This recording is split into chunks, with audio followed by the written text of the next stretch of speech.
Hey, thanks for tuning in. And Michelle Gould has joined me today to talk about one of the most interesting and also important topics in the field of astrology, which is pricing your astrological services.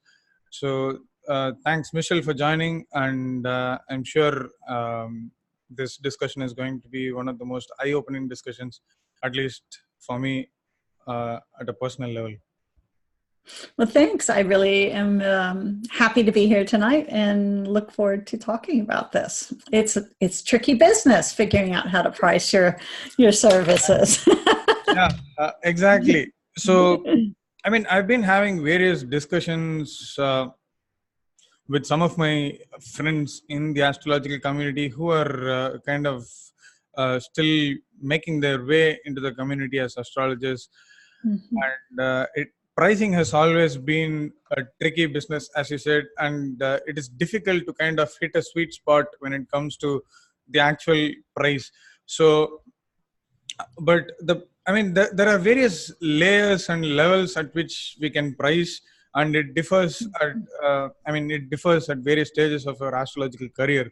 So but the reason why I wanted to have you on is like, apart from having a livelihood through astrology, I think astrologers have a specific some kind of moral, uh, I don't know how to put it, but still they have some kind of moral responsibility to to take over the good part of humanity in terms of assisting people through their hard times. So it is more Mhm. of a service oriented business, and it is probably much more uh, intense than any other counseling part, because even psychologists deal only with the current scenario and also some of the past records of a patient, but astrologers have a lot to deal with, and obviously planets are there. So the counseling part that we are doing is much more tricky than most people do. Maybe doctors are probably much more serious than us, but still Yeah. I don't want to kind of bring down the level of astrologers by any means, because I know because I know we are doing really hectic and tricky business. So, and in terms of fulfilling the moral responsibility, pricing actually becomes a major part in terms of assisting people, and making it affordable for various people at various living at various economic levels is always a challenge. I'm sure we cannot kind of satisfy everyone with what we do and how we price, but I thought we need to have an empathetic approach towards astrology and towards clients.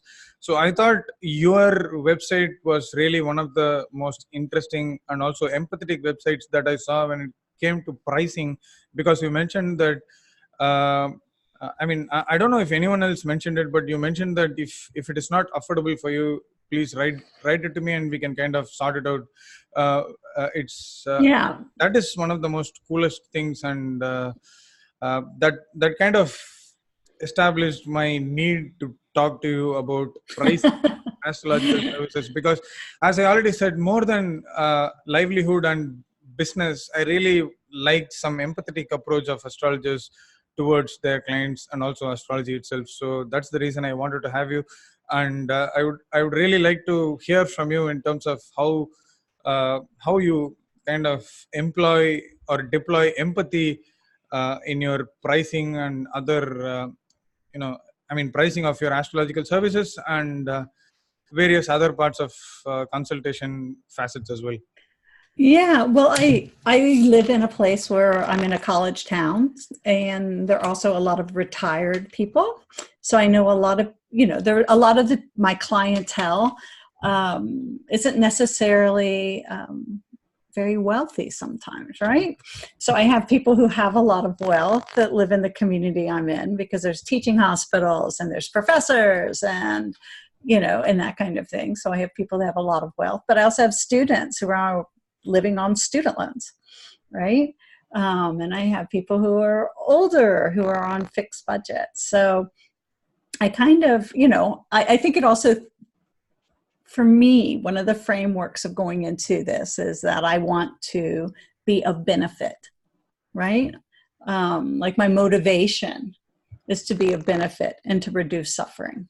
Mhm. That is my motivation going into astrology. I need to make a living, right? I have to be able to, I have to be able to support myself. But I also want to be of benefit. And I don't want my services to be limited to the people with the most privilege and the least, I don't want to say the least need, but the least financial problem of having my services. I want people who might not otherwise be able to have my services to be able to access me. So there's a balance, right? Yeah, that's the fine line in terms of bringing out in terms of satisfying the needs of your own self, the financial needs of your own self, and also satisfying the moral responsibility that you have as an astrologer towards the community. So so the way I operate is I have a price scale, that's my normal rate. And that's $125 for a normal session. But I also say I have a sliding scale, right? So if you can't make that 125, shoot me an email, right? And then we'll see what you can afford. I can't do this all the time, or I won't be able to afford to pay my bills and feed my family and these kind of things. But I can do this with some regularity, right? I think of it kind of, how, I don't know if they have this in India, but in the United States, there's a thing called pro bono. And pro bono is what the lawyers use. So they'll be charging their high lawyer fees for the majority of their clients. And then per year, they take a certain amount of pro bono clients, which means those people don't pay at all. So I kind of think of it, but they think it's a good cause. They think that person needs representation and they don't have the funds for it, so they volunteer their services. Sure, that's wonderful. Yeah, so I kind of think of it that way. I think of it as I have my regular rate, that's what most people pay me. And then there is a segment of my hours or my monthly work that I'm willing to reduce my rate, right? Or occasionally give my work for free. That's a special situation usually, in which I'm able to give people in need who might otherwise not be able to have these services, the support they need. Okay. So it is a balancing act though. And you also have to kind of think about how much time you put into things. And it has to feel right, but you also can't, I think sometimes people who are really really committed to being of service sometimes can undervalue their services, right? Again, there is, you're getting into, it is organically getting into the other part of the discussion, which is how we value our services. Because as an astrologer, as a new astrologer who is just getting into the community, setting up their astrological enterprise, it is always difficult to kind of set up a price, and we are unsure in terms of how, at what rate we need to set up our astrological consultation service. So that is, we never kind of, as we spoke offline, we never kind of feel satisfied and content about what we learn in astrology, but still there is some point of time where we need to kind of make a decision in terms of becoming a professional full-time astrologer, or kind of getting something in return for our services. So let's kind of talk about the new astrologers who are coming into the community, and what can be an actual price at a global level. Let's not talk about just one particular zone, but I think US dollars kind of apply to almost all parts of the world. But yeah, let's just go on and discuss about. That's another tricky thing. Like when you're doing prices, like when I first started, I was working locally, right? Like most of my work came locally. And then as I began speaking at conferences and getting more involved in the community as a whole, right, my name got out there in a larger level. And then I started writing for a couple of websites, and then that took me to people outside my home path, right? My home territory. And that eventually has led me to have international clients. Well, if I have a client in South Africa, their currency is incredibly, their currency is, they do not like their dollar, I can't remember what it's called. Rand, South African rand. Rands. That's right. I was putting a Z in front of it, but I was like, that's not ZAR. it. No, it's ZAR. ZAR. Okay, ZAR. there we go. Yeah. So, I mean, that's really, really, that currency is really suppressed compared to the dollar. So, I can't charge my South African clients my normal rate. Sure. Like, that's not fair to them. That's not something, it means the only people in South Africa that would be able to use my services would be the people that have a lot of privilege. And I really want things to be available to everyone. So I work with those clients who can't, that are in different countries and have less, that their currency is suppressed compared to the dollar. But I've also to the point in my practice that I can feed myself, so I can make those decisions. Sure. Right? Yeah. I mean, at some level, it turns out to be one of the times where we kind of give back to the community by kind of accommodating some clients from those countries whose currency is a bit suppressed than your local currency. Yeah. So you have to kind of work with that too. But yeah, it's interesting in terms of like I have a lot of people coming to see me now who want to be astrologers, right? And they want that to happen really quickly. And I think you were making a point earlier that there is something about our field that kind of cultivates insecurity. Mm-hmm. And it's twofold, I think. Well, and one of it is what you were touching upon, which is when something is this old and has, you've got 4,000 years in, no one's going to have a corner of the truth, right? Sure. There's no way you can master. Exactly. Absolutely. That much history, I'm sure that is one of those reasons which keeps astrologers grounded.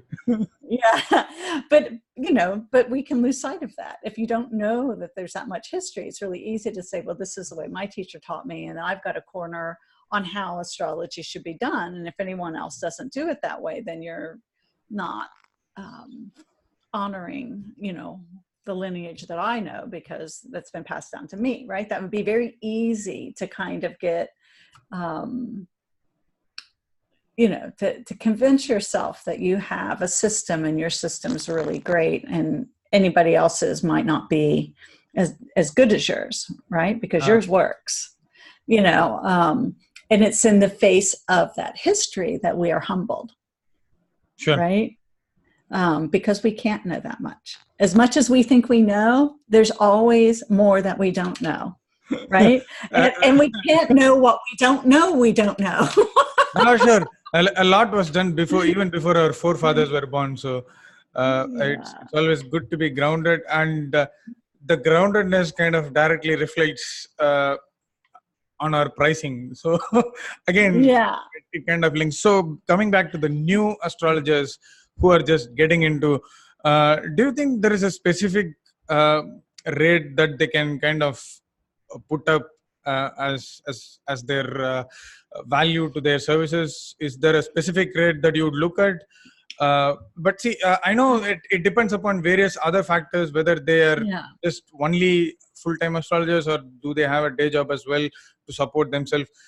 But still, I think eventually everyone, at least if not everyone, most of those who have a day job would really want to kind of make a transition into becoming a full-time astrologer, and they really want to kind of establish and announce their entry with the pricing, and it can kind of have a direct impact in their future as well. So well, I think I don't know. For me, this was such a gradual process. The pricing was such a gradual process, right? Because I started off doing readings for friends, and then I would do that. I did that for multiple years until a friend of mine just said, that's enough. I'm going to have you come down. We're doing a house party. I'm going to have these women here and you're charging. Right. And I was like, what? I'm charging, you know? And she was like, no, you're really good. And you have to just start charging people. And I've got this, you know, I've got this group of women and they're all going to have readings with you over the weekend. And it was kind of, someone pushed me off the cliff a little bit, right? Made me have to think about that. But I charged a lot less at first, right? I charged probably half of what I'm charging now at the beginning. And then as I went on, I saw like the people that I was at conferences with and that I was giving talks with were charging more than me. And I was like, oh, okay. I need to raise that. So I wouldn't say that I had a real plan. Like that happened kind of organically. Exactly. Yeah. But what I will say, just kind of coming back and reverse engineering things, if you're trying to segue out of a regular job into astrology, you need to be looking at what you make per hour now. And you need to look at what you make per hour now and how much your employers are paying in taxes, right? So let's say you're making, I'm going to grab a figure out of air. Let's just say, you know, you're making $18 an hour. We're just pulling a figure out of the hat. But then your boss is paying another, let's say 8% in like employment taxes for you. Then you need to add that 8% onto the $18 per hour. And then you're getting apples to apples to start moving out. And then you have to also say like, well, how much time do I prep? Right? Okay. I spend an hour or two before a client. Right? Oh, yeah. I mean, most of the astrologers need some kind of preparation work before their readings. And it is also it's crucial to kind of value our time, not just the time of consultation, but also the amount of time that goes into the preparation. So I think we certainly need to take into account that time as well. So please go on. Yeah. So that needs to be added in the mix, right? So it's not just that $18, right? It's $18 times the 3 hours, the hour you'll be with the client or hour and a half, depending on how you structure things, plus the time that you prep, plus your taxes, right? And then you need to factor in just a little bit about like, I'm not seeing them every hour. I probably won't see them every week. Sure. Right. So this is more like I'll see them, you know, and that depends too. Like it depends on your business. But like I often see my clients once a year unless they're in a period that's kind of challenging for them. Right. Then I might see them a whole bunch in a certain time period. And then I see them once a year for kind of review and things ahead. Sure. So, you know, so that affects what you're doing too. I'm sorry? Mostly we have annual clients and that is probably how it works. Yeah. Yeah. So, you know, and you have to think about how many people can you see in a week? Mm-hmm. And then divide that out. Like that's how I ended up working. Like how many people can I see in a week comfortably where I'm not feeling a little fried? Yeah. Right? Like I'm an introvert and a little, you know, I need a little downtime. So how many people can I see? You know, what is it I'm hoping to make per year? How many people can I see in a week? How many weeks off do I want a year? Right? They see like I'm kind of math oriented. So sure, absolutely, yeah. So, I mean, we need a lot of math. Yeah. So, if you want to see 10 to 15 clients a week or 8 to 10, you have to come up with that number that feels comfortable for you. It really matters what feels comfortable for you at heart as you start doing astrology. So, Yeah. So how many, how much time do you need to prep? How much time, let's say your 40-hour week has to cover your prep time, your administrative time, right? And the way I work, I have administrative time. There's booking time where you're talking back and forth to the client. Like a lot of my clients book online, but I also have people that email me. Sure. Right. So that's time. And that needs to be factored into your hourly rate. Right. It's not just FaceTime. And then there's the time, like I copy the notes. I make notes when I prep for clients, and then I make them a copy so that they have some takeaway, something tangible that they can hold on to and look through. All of that takes time. Or if I'm working online, then I'm emailing. I'm like, I have to go to a large file transfer program and email the recording and email and all that takes time. So ultimately, you have to factor in that too, because there's more time than you think very often. Sure. Okay, so there is one more. So that's for new astrologers, and it is more to you in terms of doing the. It is up to you to kind of do the math and find out what is the right rate to you to feed yourself and feed your dependents and your other commitments. So it depends upon the math entirely, and there is a little bit of thing that is attached to your psychological feeling as well, in terms of what is how much of value can you be to your client. So I know some of my friends who are extremely knowledgeable but still they're just getting into the field, trying to make a transition from their day jobs. Yeah, well, and there's also, so it's always a slippery slope. I know people who charge a lot of money, a lot more than I charge, but they also live in places that are a lot more expensive than where I live, right? So like to be able to do their, to support themselves, they have to charge more. If you're living in New York City, it costs more than if you're living in Gainesville, Florida. Sure. But we also have to be careful as practitioners not to charge too little either. I know a lot of fine healers. I see a lot of my a lot of clientele that are healers, psychologists, psychiatrists. I have a lot of. I do social workers, people who work at hospice. A lot of my clientele are people who are in helping fields, right? So one of the things I really value is being a help to people who are already helpers, right? Who are already dedicated to making this world a better place. And one of the things I just kind of notice in general, someone was saying, well, how do you know someone's good? And another one of, I was with a bunch of healers at that point, people who are anything from massage therapists to psychologists to social workers, and they were kind of sitting at a group, and one of them stepped forward and said, because they're all undercharging. Okay. Because that's how you know the really good ones. Okay, so it is also important not to undervalue yourself in terms of your services to the clients.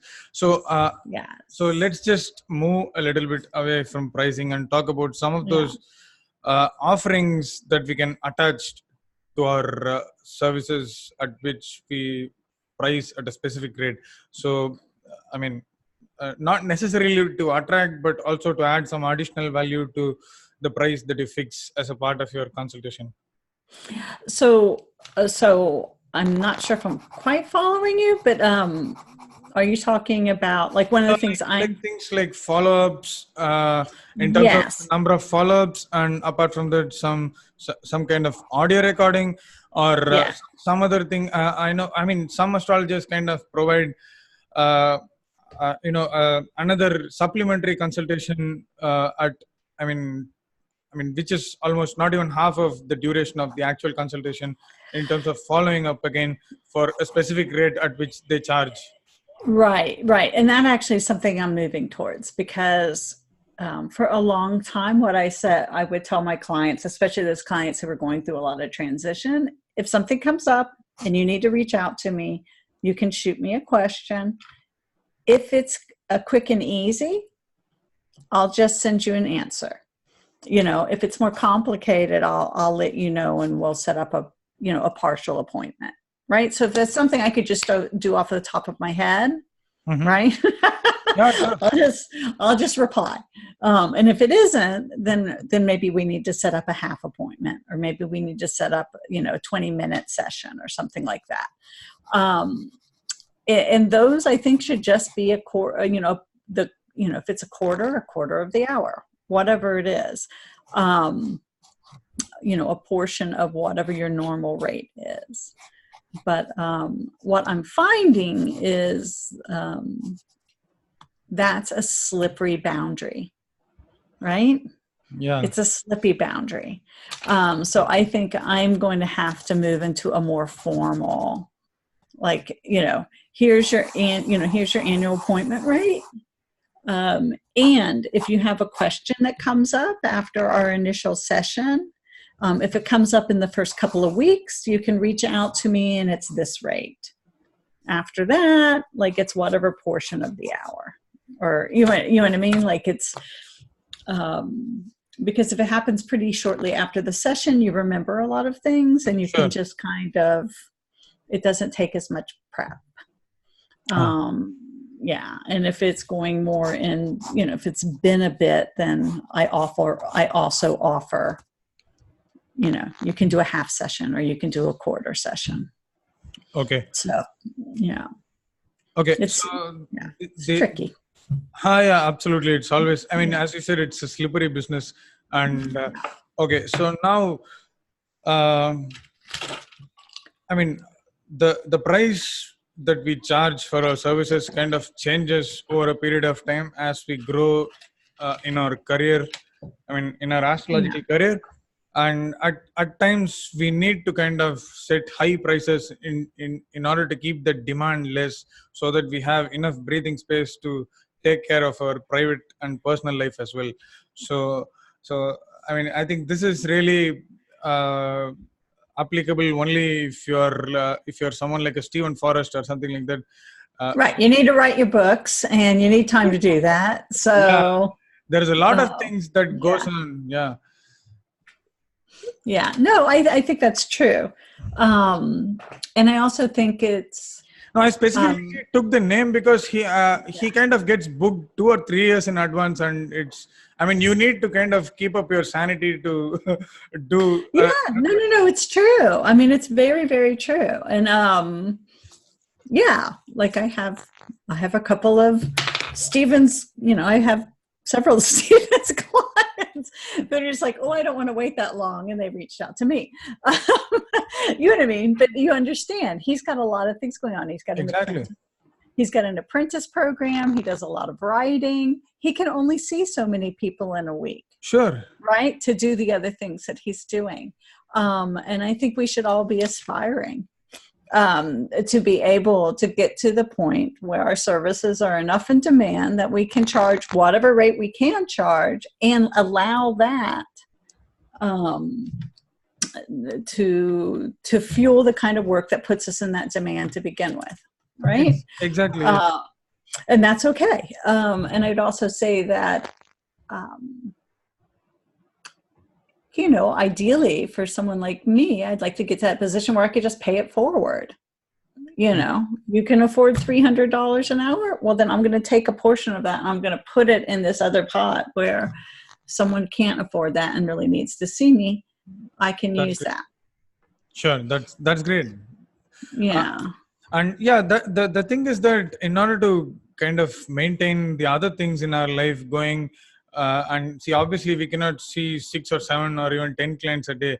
So I think looking at around 10 clients a week is probably good, but maybe it is less, but still it gives a lot of time to kind of live our other part of our life as well. So we cannot be just doing one thing Yeah. throughout the, Well, the problem, the tricky thing with client work, and it's my favorite piece of astrology. Like, I love client work. But the tricky part of it is anytime you're not working, right? Anytime you're not seeing clients, you're not earning income. So every time you go on a conference, right, which is really good for you because you are interacting with your peers and you're exposing yourself to new ideas and you're kind of expanding that. It's good for you to be around other professionals in the business. Sure. But it also means you're not making money, right? You're not earning during that time period.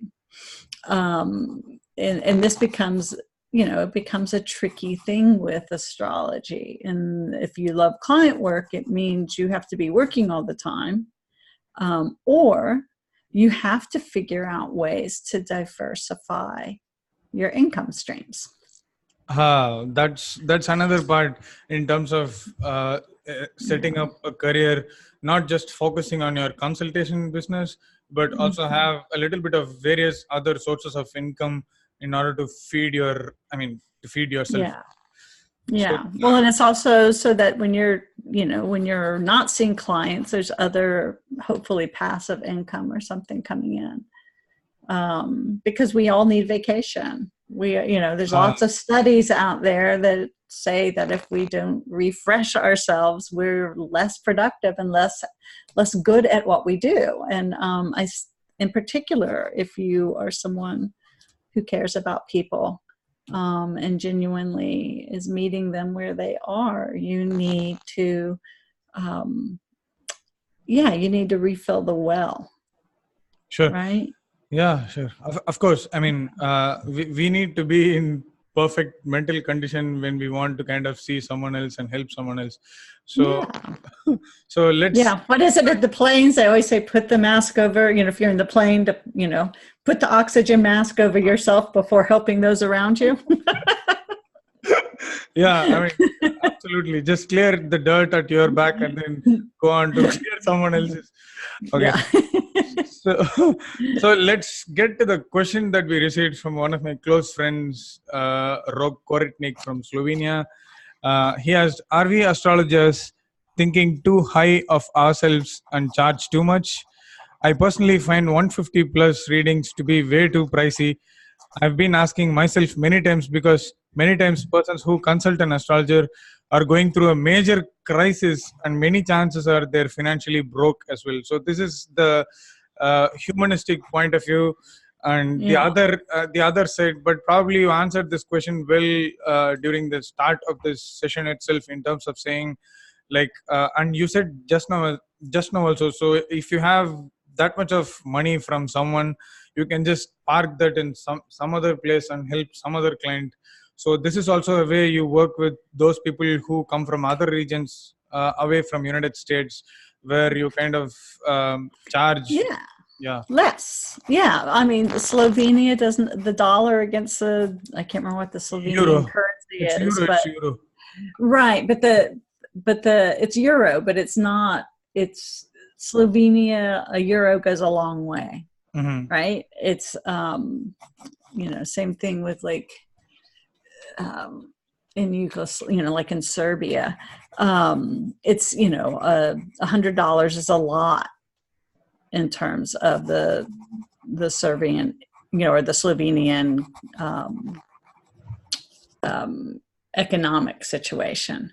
Sure. So you have to figure out what's doable, right? And also you have to be kind of aware that you can't give away your services all the time, right? Like that doesn't work either. But you can say this much, like what I kind of look at is I'm going to do so many sessions a year in which I will do reduced or even free, depending on the person's situation, right? But that I only do a percentage, right? I'm not going to do that for every person that comes through my door. because I have to have, I have to have boundaries. Otherwise, otherwise you're in trouble, Oh, sure. and no time at all. You're in trouble, but so you have to have a basis. So $150 in New York City is not all that expensive, right? Yeah. $150 in Slovenia is expensive, Mm-hmm. right? It's not apples to apples. I mean, so then in that case, he was right actually saying that $150 is way too pricey. So yeah. Yeah, because that's the current $150 in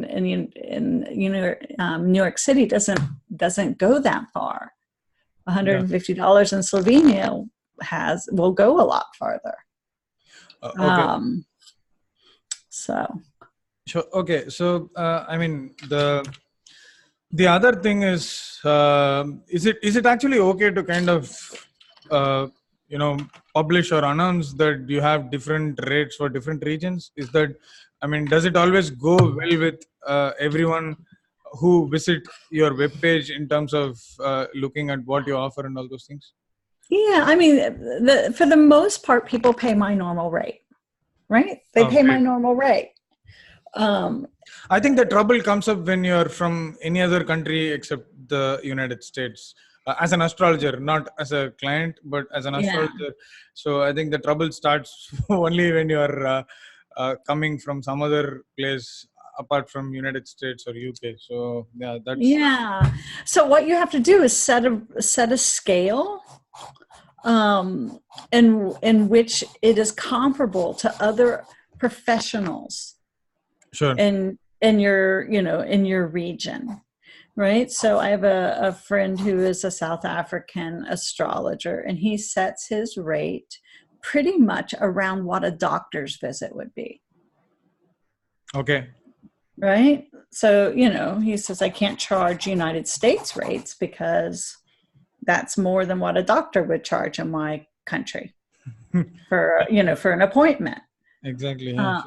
So you know what I mean? Like, look at other respected professions in your area and go like, what will people pay for professional advice and support, right? And also have the quality that you're going to deliver that kind of professional, a lot of times, like, there are two, quite frankly, what I see often with people getting started in astrology is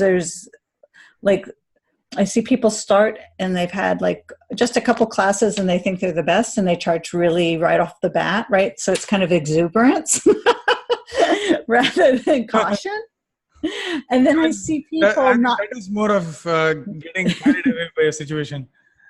Yeah, and then I see people who don't honor their knowledge enough, right? Like, so insecurity versus maybe inflation. And so that kind of thinking about like what do other professionals charge, and am I at that level? Have I studied? Have I studied with qualified people? Have I been kind of, do I have the chops I think I do? Sure. Right. And if I feel like I've studied to the level of other, this kind of profession, then you should be charging at that. Mm-hmm. You should be charging around that. And also, like, what do you give your people? Right. Like, so I prep. I don't do cold readings. I mean, I will if that's the situation I'm in, but I'm not, if someone, excuse me, like I'm just somewhere and someone's asking me questions, I'll look at their chart, if we're kind of in a casual, fun thing, but it's not the same thing as me really preparing a reading. Oh, that's right? for sure.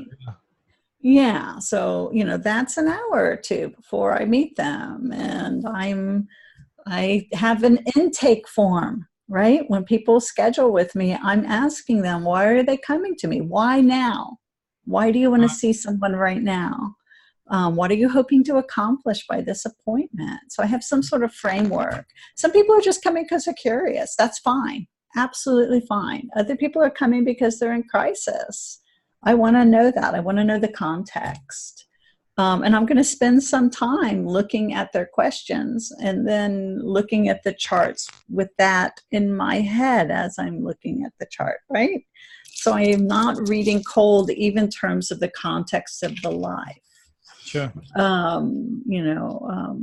want them to walk away with what they need. Oh, sure. Right? That's my aspiration. I'd like to reduce suffering. I'd like to benefit them in whatever way that I can. And I want to support them so that they walk away with what they need. That I give them my notes. I give them whatever, the charts in the handout. They get the recording, right? So there's kind of a package. What are you offering clients when they come to you? The package, I think that's the right word in terms of what you offer to the clients. So yeah. Cool. Yeah. So that's important too. Just kind of like, how are you meeting the client where they're at? Sure. What are you providing? Okay. So is there anything else that you want to say? Because I think we touched upon various topics that are directly related to pricing, and also some of those that are indirectly related to pricing that kind of carry you to that particular part. So do you have something else to say? Like, do you have something in mind that comes to you? I think the biggest thing I would say is, if you're getting into astrology and you want to make it your living, study, practice, trust yourself. Once you get to that point where you've, because astrology is kind of a profession that will make you a little insecure if you're really honest about like what you can know, right? Yeah. Given all the vastness of astrology, what can you really know? There's always more I don't know. It keeps me humble, but it sometimes makes me insecure. Yeah. Sure. Can I ever be really good at this? Like, I've been doing it for 30 years, but can I really be good at this? Right? Because there's always more I could know. So this particular thought is kind of it is with everyone, not just who is actually entering the field, but this is also there with those who have practiced astrology for 25 and 30 years. And that is also one of the most interesting and also humbling things to know about how experienced astrologers feel. So it is not something, it is not a feeling that is only attached to the new astrologers. So that's good. No, it's everyone. And I think almost well, I won't say, I know a lot of very, very experienced astrologers that I respect deeply, who have gone through periods in their practice where they really question what they're doing and really question if they're any good, because it's such a vast field. And and just the nature of it, where you're trying to approach the unfathomable and the depth of people's lives. I mean, even though you have a chart in front of you, you're only going to know this much of that person, right? Sure. Like we are all ciphers on some levels, even when we have a chart. Sure. There's we're really deep and vast people. So I think there's always some questioning. I think people do, if they're genuinely honest. Yeah, that's it. Which is why genuinely honest kind of it kind of means at various levels.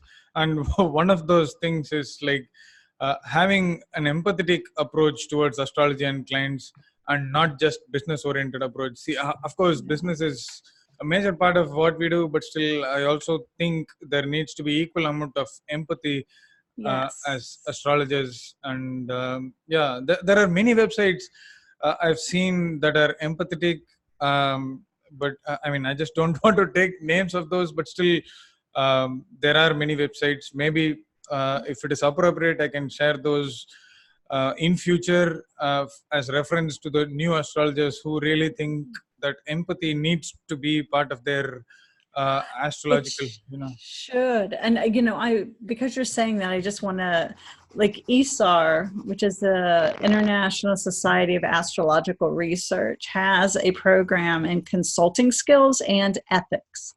Okay. And its primary focus is like, how do you consult people and really actively listen, really be present. And it just kind of walks you through some of the basic skills. It's fabulous. Okay. And then ethics training, which you can even do online, goes through some of the ethical considerations. So if you're a consulting astrologer and you're really trying to approach that with empathy and really be kind of heart-centered and people-driven, I would recommend those programs really highly. It's good training. Sure. Great. Yeah. I think that can be of help to many people. Yeah. And I hope we kind of cleared the void around for many newbies that are just trying to put their feet up in the astrological community. So any comments are most welcome, because that would kind of bring more interaction, and it would probably throw more light into this specific thing called pricing. And there is no end to this topic of discussion. And this pricing actually attaches to it is also related to kind of making a transition into a full-time astrologer from a day job. But I just wanted to do pricing separately, because pricing also becomes an issue for sometimes for those people who have been practicing astrology for a good amount of 5 or 6 years, and even more than that. So I just wanted to talk about pricing, and specifically pricing, and people should check out your website, which is heavenlywriting.com, because the reason why I reached out to you is because of your empathetic approach towards astrology and clients. So I try to propagate that stuff in new astrologers, and it is good to inculcate that practice when you're new itself, rather than trying to do it when you're 5 or 6 years old in the field, because things become more natural and organic in the beginning, and it is not the same when you reach a specific point where you have a specific amount of commitments with regards to the amount of income that you actually achieve over a period of time. Yeah. No, it's all it's always, I have to say, you also have to kind of review your pricing from time to time, right? So 5 or 6 years in, you need to be kind of rethinking your pricing at that point. There needs to be raising a bar. I mean, I think you already addressed that point. Why people set up $250 or $300 is basically because to bring down the demand, which gives them more space to lead their other side of their life. And it is also important when you reach a specific level in your career. So it is no, if you're going to be like a serious teacher and you need time to teach and prep all that material, then you can't be seeing a couple clients a day.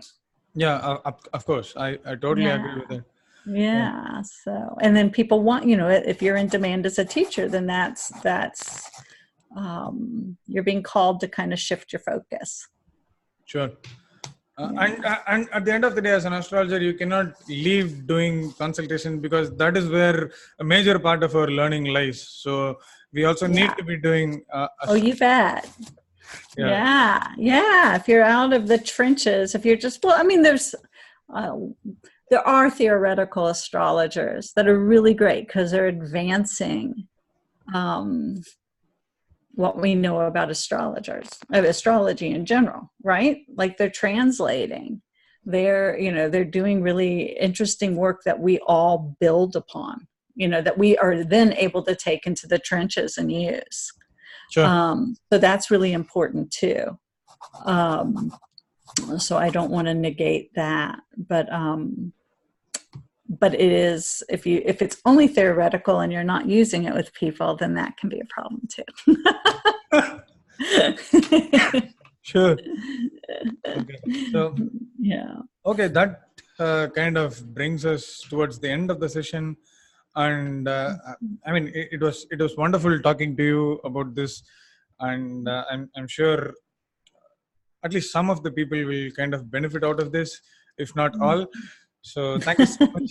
Thank you so much for joining. Well, And yeah, well, it was wonderful talking to you, and I look forward to seeing your next show and seeing you in Kolkata next year. yeah, I'm really looking forward to it. Yeah, yeah. Well, great. Thank you, and have a great night, and good night to everybody who's been viewing. Thank you so much.